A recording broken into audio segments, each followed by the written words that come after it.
ഈശ്വരശക്തിയായിരിക്കട്ടെ. ഞാൻ നമ്മൾ പറയാൻ പോകുന്ന വിശുദ്ധ ജോൺ മരിയ വിയാനിയെ കുറിച്ചിട്ടാണ്. വിശുദ്ധ ജോൺ മരിയ വിയാനി ഇടവക വൈദികരുടെ മധ്യസ്ഥനായി സഭ അദ്ദേഹത്തെ വണങ്ങുന്നു. ഓഗസ്റ്റ് 4 അദ്ദേഹത്തിന്റെ ഓർമ്മ തിരുനാളായി സഭ കൊണ്ടാടുന്നു. കുമ്പസാരത്തിന് വിശുദ്ധനെന്ന് അദ്ദേഹം അറിയപ്പെടുന്നു. 20 വർഷത്തിനിടെ 20 ലക്ഷം ആളുകളെ അദ്ദേഹം കുമ്പസാരിപ്പിച്ചു എന്നായിരുന്നു കണക്ക്.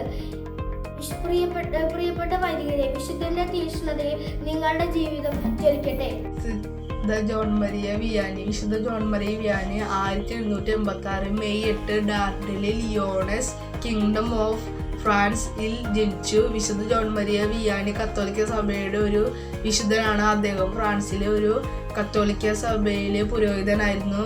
വിശുദ്ധ ജോൺ മരിയ വിയാനി 1859 ഓഗസ്റ്റ് 4 മരണമടഞ്ഞു.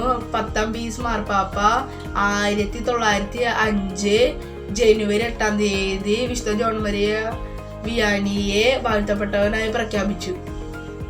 Lawrence AD 225 December 31 saint Lawrence ജനിച്ചത്. സ്പെയിനിലായിരുന്നു സെയിൻറ്റ് ലോറൻസിൻ്റെ ജനനം. AD 258 ആഗസ്റ്റ് 10 റോമിൽ വെച്ചായിരുന്നു മരണം. 32ാമത്തെ വയസ്സിൽ സെയിൻറ്റ് ലോറൻസ് രക്തസാക്ഷിയായി. ഒരു സാധാരണക്കാരനായിരുന്നു സെയിൻറ്റ് ലോറൻസ്. ആഗസ്റ്റ് 10 സെയിൻറ്റ് ലോറൻസിൻ്റെ ഓർമ്മ തിരുനാൾ ആചരിക്കുന്നത്. ജോൺ ബാപ്റ്റിസ്റ്റ് മരിയ വിയാനി അഥവാ വിശുദ്ധ ജോൺ വിയാനി കത്തോലിക്ക സഭയിലെ ഒരു വിശുദ്ധനായിരുന്നു. അദ്ദേഹം ഫ്രാൻസിലെ ഒരു കത്തോലിക്ക പുരോഹിതനുമായിരുന്നു. കിഴക്കൻ ഫ്രാൻസിലെ ആസ് എന്ന ഗ്രാമത്തിൽ ഇടവക വികാരിയായിരുന്ന അദ്ദേഹം ആസിലെ വികാരി എന്ന പേരിലും അറിയപ്പെട്ടിരുന്നു. തന്റെ സമൂഹത്തിലും ചുറ്റുപാടിലും ഉളവാക്കിയ ആത്മീയ രൂപാന്തരീകരണം അദ്ദേഹത്തിന്റെ പുരോഹിത വൃത്തി അന്തർദേശീയ തലത്തിൽ ശ്രദ്ധിക്കപ്പെടാൻ ഇടയാക്കി. പുരോഹിതന്മാരുടെ മധ്യസ്ഥനായി അദ്ദേഹത്തെ സഭ വണങ്ങുന്നു. ജോൺ ബാപ്റ്റിസ്റ്റ് മരിയ വിയാനി അഥവാ ജോൺ മരിയ വിയാനി കത്തോലിക്ക സഭയിലെ ഒരു വിശുദ്ധനാണ്. അദ്ദേഹം ഫ്രാൻസിലെ ഒരു കത്തോലിക്ക സഭ പുരോഹിതനായിരുന്നു.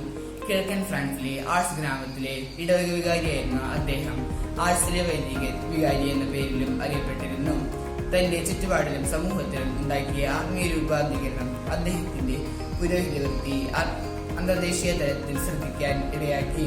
പുരോഹിതന്മാരുടെ മധ്യസ്ഥനായി സഭ അദ്ദേഹത്തെ വണങ്ങുന്നു.